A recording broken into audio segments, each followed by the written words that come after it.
So many people died that the morgue was overrun, so the body had to be put in the ice cream fridge. Hey sailors, welcome back to Cruising as Crew. Today, I thought we'd just do like a fun little video and I'm going to debunk some myths and misconceptions about living and working on a cruise ship. So I asked you guys the other day to type in your thoughts about what working on a cruise ship is really like, and some of them were absolutely hilarious. So if you're not following me on Instagram, go and give me a follow, and I am also posting on TikTok, so if you are a TikTok user, then go and give me a little follow. So number one, I got this one about 5 times, and it is passengers and crew members hook up all the time. Okay, so it definitely happens. I don't know anyone personally who's done it, but I know of people who have done it. And I know people who've gotten away with it, and I also know people who have got fired because of it. So it definitely does happen. Like if you're a bit of a rule breaker, a bit of a risk taker, hooking up with a passenger might be something you want to experience. But does it happen all the time?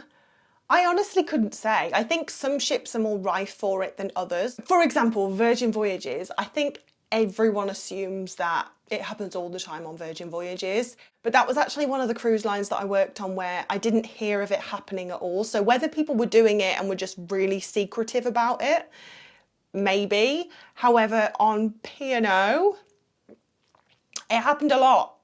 It happened a lot, which I think that's probably quite surprising. I don't think people think that when they think of P&O. Like a traditional British cruise line is absolutely, things are going on. Cruise ships are infested with bed bugs. This is a disgusting thought, and it is not true. Not all cruise ships are infested with bed bugs. In fact, I would go as far as to say most cruise ships aren't infested with bed bugs. Otherwise, no one would cruise anymore. However, there can definitely be outbreaks of bed bugs on cruise ships because it's such a contained environment. It's not so much with the passengers, because obviously passenger cabins get cleaned every day by cabin stewards. It's more the crew cabins, because if you have a filthy crew member who doesn't like to change their sheets and clean their cabin, then you might just find some bed bugs. So when I went into a new cabin, like when I first joined the ship and I went into a new cabin, one of the first things I would do is give it a quick check for bed bugs. Thank God I never found any. I never had any. Cruise ships aren't rife with bed bugs, but if you are joining a cruise ship, it might be worth just giving your mattress a little look before you get comfy. The crew quarters are filthy and overcrowded.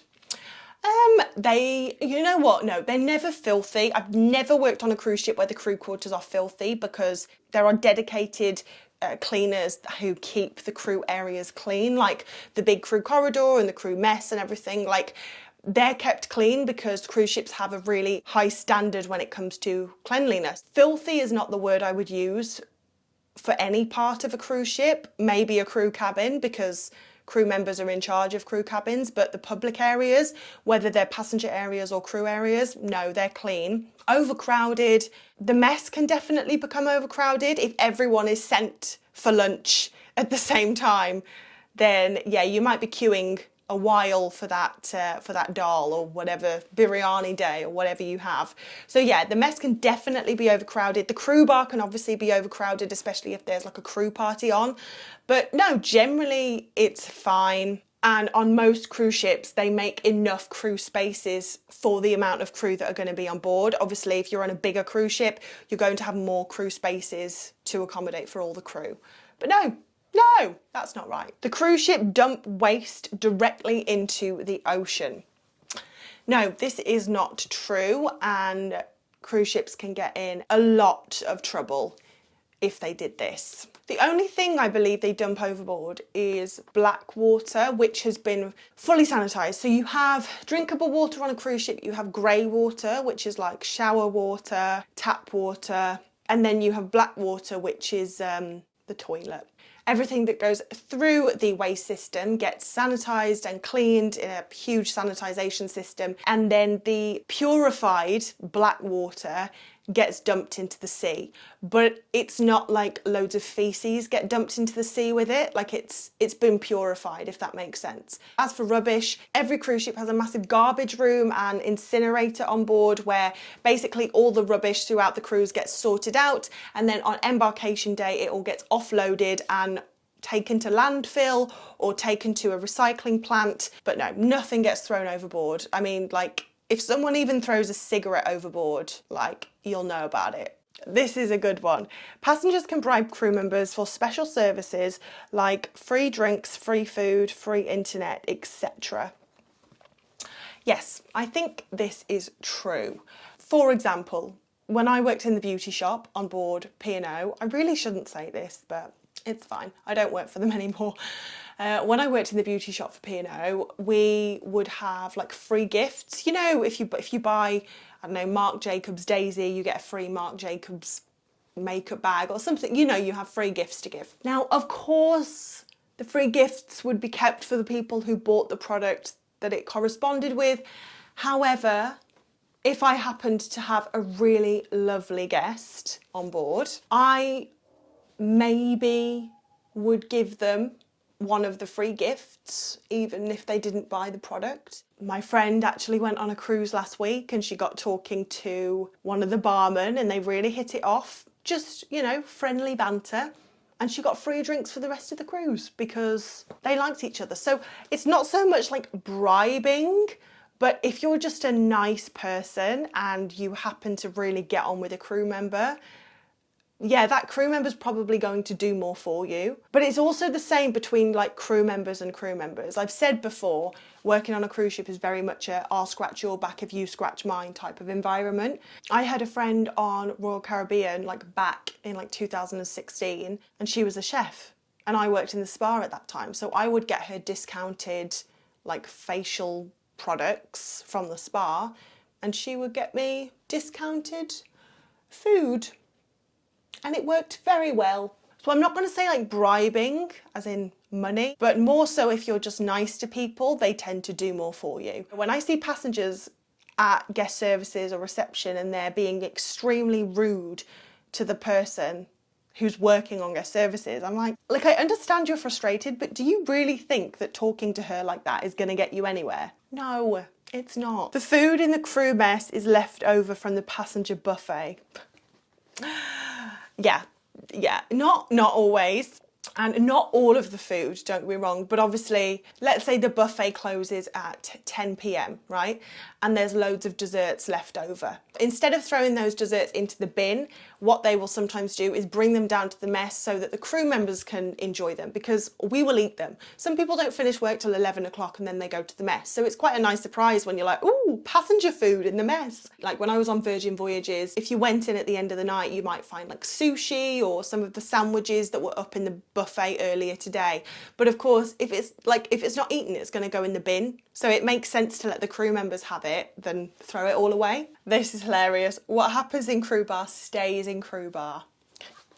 I wish this was true, but it's not. I've said before that people know you have done something before you've even done it on a cruise ship. Like, gossip spreads like wildfire. So no, what you do in crew bar will not stay in crew bar. Everyone will know about it and everyone will be talking about it. This one's nuts. If you die on a cruise ship, they throw you overboard. No one throws you overboard. Your body gets returned home. If you're a crew member, if you're a passenger, I believe getting repatriated depends on your travel insurance, but the body definitely does not get thrown overboard. Like we just went through, nothing gets thrown overboard. Like literally nothing, not even bodies. If someone dies on a cruise ship, they are put in the ice cream fridge. No dead bodies near the Neapolitan. This is not the case. Cruise ships have morgues just in case someone passes away. So no dead bodies near any food. Now, look, I'm sure it happened once, okay? I'm sure it happened once. I'm sure like maybe there was a cruise once upon a time or a ship where so many people died that the morgue was overrun, so the body had to be put in the ice cream fridge. Like I'm sure that happened once upon a time, which is where this like rumour came from.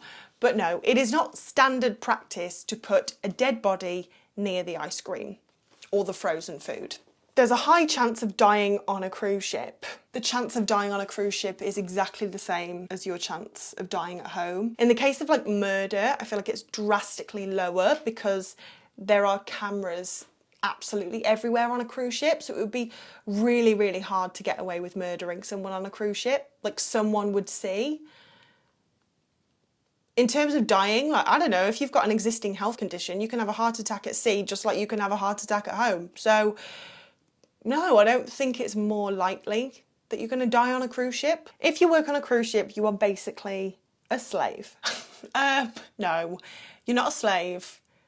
I'm not going to lie, sometimes it can feel it when you are working 14 hours a day. You know, if you get a few shifts where it's really busy or your manager says, hey, you need to work an extra hour or whatever, you're like, oh my God, why am I here? Why am I doing this?